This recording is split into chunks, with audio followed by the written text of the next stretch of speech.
Hello, welcome back new video. Happy Janmashtami guys आप सभी को। तो गाइस मैं आप लोगों के लिए न्यू वीडियो लेके आई हूँ जो मैं बनाने जा रही हूँ मेवा की कतरी। मेवा की कतरी बनाने के लिए गाइस गैस को ऑन करेंगे और इसमें 2 छोटे चमचा देसी घी डालेंगे और घी को गर्म करेंगे और सबसे पहले भूनेंगे गोंद।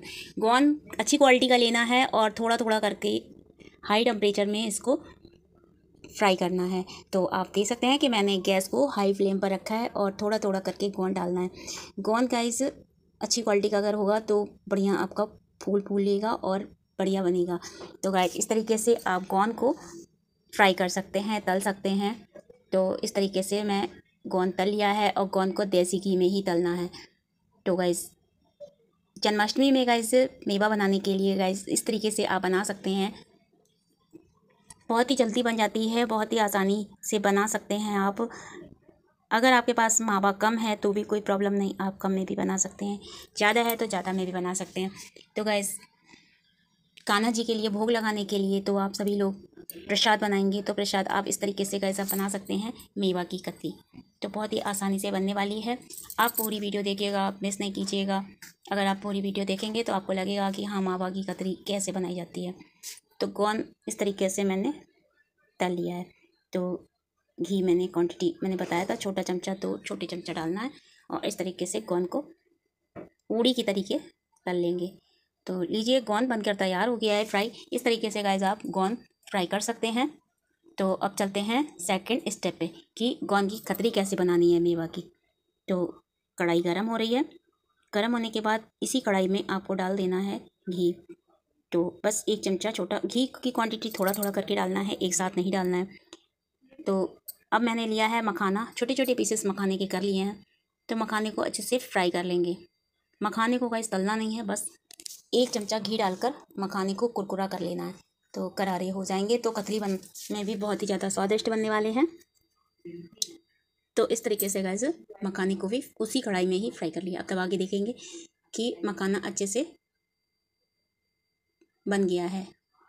तो गोंद मैंने जिस थाली में गोंद निकाला था उसी थाली में ही मखाना निकाल लेंगे। और मखाने के गैस मैंने एक मखाने के 4 पीसेस किए हैं। तो इस तरीके से गैस मखाने को भी लीजिए अच्छे से फ्राई कर लिया है। तो मखाने को भी उसी थाली में रख लेंगे। अब गैस को लो फ्लेम पर कर देना है। तो लीजिए गोंद और मखाना तैयार हो गया है। अब मैंने लिए हैं बीजे खरबूजा के बीजा। उसमें ऑयल नहीं डालना है, बस उसी कढ़ाई में ही हल्का सा गर्म कर लेना है। थाली ढक देंगे नहीं तो छिटकने लगेगा, इधर उधर सारा बीजा जो है खरबूजे का भागने लगता है। तो इसको पकड़ने के लिए गाइस थाली ढक देनी है और इसमें ऑयल नहीं डालना है, घी नहीं डालना है। तो लीजिए मैंने बीजे को अच्छे से फ्राई कर लिया है। तो अब मैंने जो भी आपके पास मेवा हो तो इस तरीके से आप ले सकते हैं, कोई प्रॉब्लम नहीं है। बादाम के छोटे छोटे पीसेस भी कर सकते हैं। ये मैंने छुआरे जो हैं गैस को ऑफ कर दिया है और छुआरे को हल्का सा उसकी नमी को ख़त्म किया है, जिससे ये हल्के से ऑलरेडी मीठे होते हैं।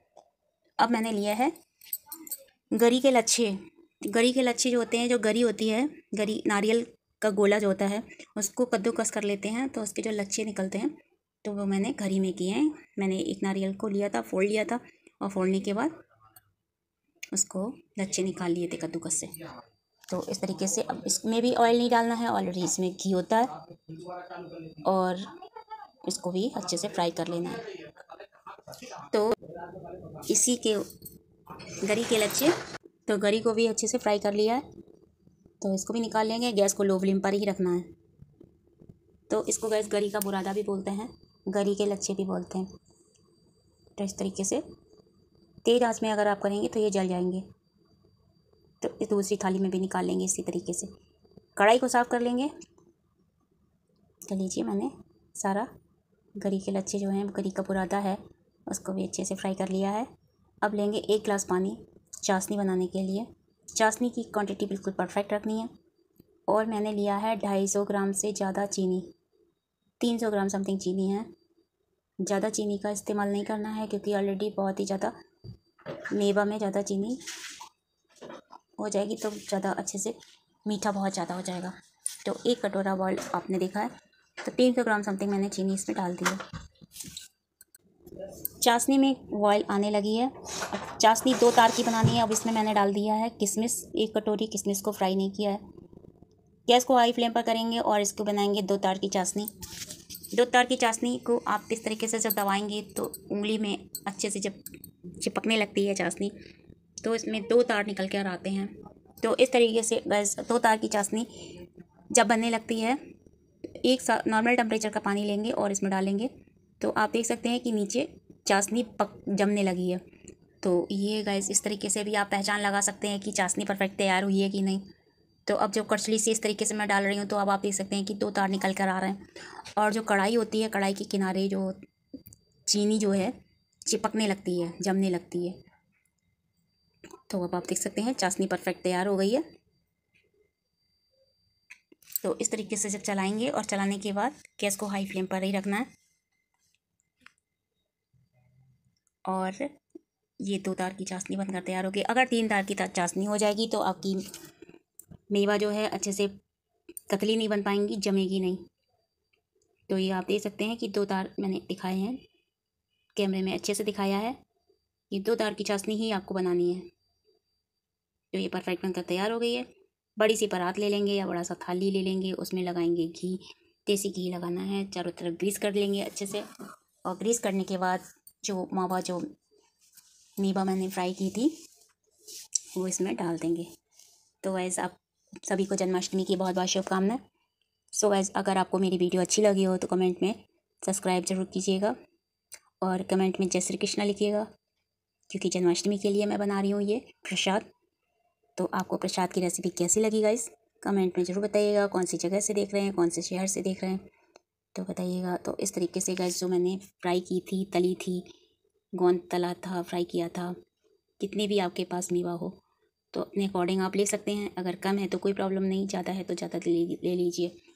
तो इस तरीके से कढ़ाई के अकॉर्डिंग मैंने लिए। कढ़ाई पूरी परफेक्ट अच्छे से भर चुकी है। 2 करछुली से इस तरीके से चलाएंगे, गैस को ऑफ कर देंगे। अब कतली बनने के लिए परफेक्ट चाशनी हो गई है और कतली अच्छे से बनकर तैयार हो गई। इसको ज़्यादा अच्छे से चलाएंगे तो मेवा आपकी अच्छे से चाशनी में पक जाएगी। तो अब जब दूसरी करछुली से मैं इस तरीके से निकाल रही हूँ, आप देख सकते हैं कि ये जमने लगी है। गैस को ऑफ कर दिया है और उसी परात में सारी मेवा को इस तरीके से निकालेंगे। गोंद को गैस मिक्सी में नहीं पीसना है और इस तरीके से सब निकालने के बाद इसको जमा देंगे। तो गैस इसमें मैंने बीजा और खरबूजे के बीज हैं, मखाने, छुआरा, चिरौंजी, किशमिश, जो भी पंचमेवा की कतली बनाई है मैंने। तो गैस पंचमेवा की कतली बनकर तैयार हो गई हैं। और तुलसी पत्र रख के आप बिहारी जी के लिए भोग लगाइएगा। आपको रेसिपी कैसी लगी कमेंट में ज़रूर बताइएगा। अगर अच्छी लगी हो तो एक बार आप ट्राई कीजिएगा, बनाइएगा। मेवा की कतली किस तरीके से बनाते हैं।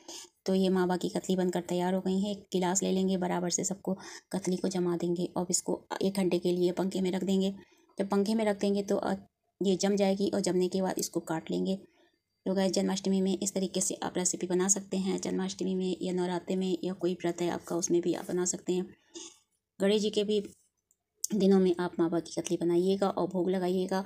और ये ख़राब भी नहीं होती है, काफ़ी टाइम तक रख कर इसको खा सकते हैं। तो इस तरीके से गाइस आप बनाएंगे तो परफेक्ट बनकर तैयार हो गई है। अब मैं इस पर रख देती हूँ पंखे की हवा में। तो लीजिए बनकर तैयार हो गई है। मिलते हैं नेक्स्ट वीडियो में। आधा घंटा हो चुका है और इसको ठंडा कर लिया है। और जिस प्रकार से मैं कतरी बना रही हूँ इसी तरीके से आप अगर बनाएंगे तो सच मानिए आपकी बहुत ही बढ़िया बनने वाली हैं। और आप देख सकते हैं कि जैसे मैंने जमाया था पूरी की पूरी थाल में जम गया है। इसको गैस चाकू से नहीं कट पाएगी, बस आपको इस तरीके से पीसेस में काटना है, तोड़ना है। तो गैस इस तरीके से बनकर तैयार हो गई है। तो लीजिए मैंने सर्व कर लिया है। तो ये मावा की कतरी, आपको रेसिपी अच्छी लगी हो तो कमेंट में बताइएगा। राधे राधे, जय श्री कृष्णा, जय